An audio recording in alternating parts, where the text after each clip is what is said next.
بسم اللہ الرحمن الرحیم۔ السلام علیکم ورحمۃ اللہ وبرکاتہ۔ ایک دفعہ حضرت علی رضی اللہ تعالی عنہ کوفہ میں خطبہ دے رہے تھے۔ ہزاروں کا مجمع تھا کہ ایک شخص کھڑا ہوا اور کہنے لگا، میں اور میرے بچے 2 دن سے بھوکے ہیں اور میں 500 درہم کا مقروض ہوں۔ قرض خواہ آمادہ فریاد ہے۔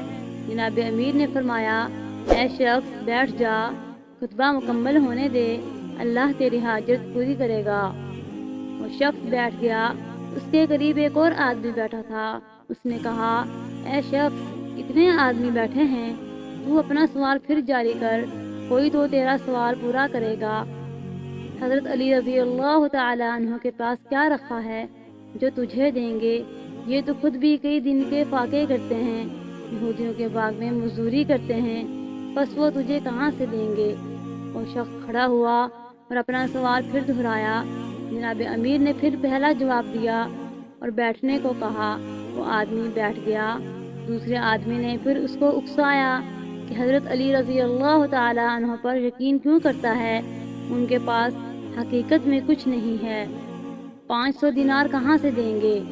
یہ آدمی پھر کھڑا ہو گیا اور اپنا سوال پھر دہرایا کہ حضرت علی رضی اللہ تعالی عنہ نے کہا، اے شخص بیٹھ جا، خطبہ ختم ہونے دے، میں ضامن ہوں کہ پروردگار عالم تیری خواہش ضرور پوری کرے گا۔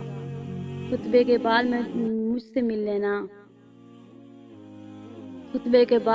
مل لینا۔ بس وہ آدمی یقین کرتے ہوئے آرام سے بیٹھ گیا۔ خطبہ تمام ہوا۔ حضرت علی رضی اللہ تعالی عنہ خود چل کر اس شخص کے پاس گئے اور ایک طرف جنگل کی جانب اس کو لے کر چل دیے۔ کچھ دور چلنے کے بعد اسے کہا، آنکھیں بند کر۔ اس نے آنکھیں بند کر لیں۔ فرمایا، کھول دے۔ آنکھیں کھولنے پر معلوم ہوا کہ ہم مصر کے بازار میں کھڑے ہیں، غلاموں کی خرید و فروخت ہو رہی ہے۔ فرمایا، میں تیرا غلام ہوں، مجھ کو 500 درہم میں فروخت کر دے، خبردار زیادہ مت مانگنا۔ وہ شخص حیران ہوا، مگر حضرت علی رضی اللہ تعالی عنہ کے زور دینے پر ایسا ہی کیا۔ ایک بادشاہ کا وزیر وہاں موجود تھا۔ اس نے پہلے تو دیکھنا شروع کیا اور پھر قیمت معلوم کی۔ 500 درہم بتائی گئی۔ اس نے 500 درہم اس کے حوالے کیے۔ اس آدمی نے اپنی راہ لی اور حضرت علی رضی اللہ تعالی عنہ وزیر کے ساتھ بادشاہ کی خدمت میں حاضر ہوئے۔ تو بادشاہ نے کہا، اے شخص، تو کیا کام کر سکتا ہے؟ فرمایا، جو کچھ بھی حکم ہو، بصر چشم بجا لاؤں گا۔ بادشاہ بہت خوش ہوا اور کہا کہ پہلے تو یہ کام کرو، ایک اژدہا ہر سال یہاں اس شہر میں آتا ہے اور بہت سے آدمیوں کو نگل جاتا ہے۔ اب چونکہ اس کے آنے کا دن ہے، تم کسی طرح اس کو ہلاک کرو۔ بس اگلے دن حضرت علی بما حکام کے اس راستے پر کھڑے ہو گئے جہاں سے اژدہے نے آنا تھا۔ آپ نے دیکھا کہ ایک بہت بڑا اژدہا بنچکاریں مارتا ہوا آ رہا ہے۔ سب لوگ خوف سے کمزور پڑ گئے۔ آپ نے حوصلہ دیا اور خود آگے بڑھ گئے، یہاں تک کہ اژدہا بالکل قریب آ گیا۔ آپ نے آگے بڑھ کر اس کے دونوں جبڑے پکڑے اور چیر کر 2 ٹکڑے کر دیے۔ لوگوں کو اس سے اطمینان ہوا، مگر اس پر حیرت ہوئی۔ بادشاہ بہت خوش ہوا، کہا کہ تم نے بہت بڑا کام کیا ہے۔ ایسا ہی ایک اور کام ہے، وہ یہ کہ دریا جب چڑھ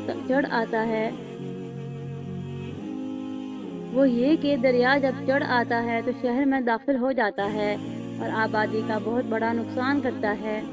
کسی طرح یہ رک جائے اور شہر میں داخل نہ ہو۔ آپ بما حکام دریا پر گئے اور شہر کی طرف سے ایک چھڑی لے کر کنارے کے قریب ایک لکیر لگا دی اور کہا، اے دریا، تجھے میری قسم ہے جو اس لکیر سے آگے بڑھے۔ دریا آج تک ٹھاٹھے مارتا ہے مگر اس لکیر سے آگے نہیں بڑھتا۔ جب بادشاہ کو علم ہوا تو بہت حیران ہوا کہ یہ تو کوئی بہت بڑا انسان ہے۔ کہنے لگا، اے شخص، تو نے 2 بڑے کام کیے ہیں، اگر ایک اور کام کر دے تو تجھے آزاد کر دوں گا۔ فرمایا کہ کام بتائیں۔ بادشاہ کہنے لگا کہ ایک شخص کوفہ میں حضرت علی رضی اللہ تعالی عنہ کے نام سے مشہور ہے، اس کا سر کاٹ کر لا دے۔ آپ نے کہا، یہ کام بہت آسان ہے، جلدی سے تلوار لائے، ابھی سر حاضر کرتا ہوں۔ بادشاہ نے تلوار منگوائی۔ آپ نے فرمایا اس تلوار کو بلند کرو، جب میں 1 2 اور 3 کہوں تو تم فوراً تلوار مار دینا، حضرت علی رضی اللہ تعالی عنہ کی گردن تمہارے سامنے پڑی ہوگی۔ بادشاہ نے تلوار اٹھائی۔ حضرت علی رضی اللہ تعالی عنہ نے 1 2 3 کہا۔ بادشاہ حیران تھا کہ یہاں اس غلام کے سوا کوئی اور شخص نہیں ہے، تلوار کس پر چلاؤں؟ سوچ میں تھا کہ حضرت علی رضی اللہ تعالی عنہ نے گردن جھکاتے ہوئے اس کو پریشان دیکھ کر کہا، ادھر ادھر نہ دیکھو، ہاں میں ہی علی رضی اللہ تعالی عنہ ہوں۔ یہ آواز سنتے ہی تلوار پھینک کر بادشاہ حضرت علی کے قدموں میں گر پڑا اور کہا کہ اگر حضرت علی رضی اللہ تعالی عنہ آپ ہیں تو میں ایسے علی رضی اللہ تعالی عنہ کے خدا پر ایمان لاتا ہوں۔ حضرت علی رضی اللہ تعالی عنہ نے اپنے رسول صلی اللہ علیہ وآلہ وسلم کا کلمہ پڑھایا۔ وہ بادشاہ اپنے تمام کنبہ کے ساتھ مسلمان ہو گیا۔ حضرت علی رضی اللہ تعالی عنہ نے اسے دعا دی اور کوفہ کی راہ لی۔ اللہ تعالی ہمیں حق پر چلنے کی توفیق عطا فرمائے۔